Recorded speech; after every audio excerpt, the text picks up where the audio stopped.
Peygamberimiz sallallahu aleyhi ve sellem bir hadisinde aytat: "Rak'atayn minel fecr hayrun mined dunya." Fajr namazının 2 rekat sünneti dünyödön jakşı deyt. Dünyödö insan balasının közüne zinattуу bolup görüngen nerselerden jana dünyödөгү bardык jakşı nerselerden fajr namazının 2 rekat sünneti jakşı eken.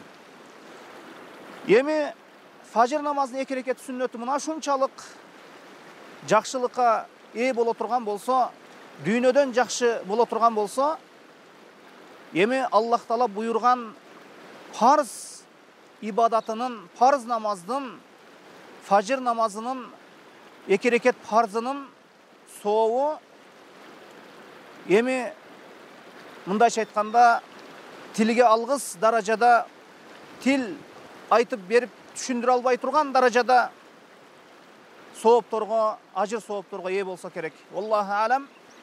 Хадиси куддусиде айтылынат, Аллах Таала айтат экен: "Менин пендем мага мен ага парз кылган ибадаттар аркылуу жакындайт" дейт. Аллахка пенде, Аллах Таала пендесине парз кылган ибадаттар аркылуу жакындайт экен.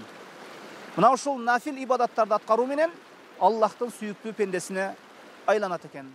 Аллаху алам.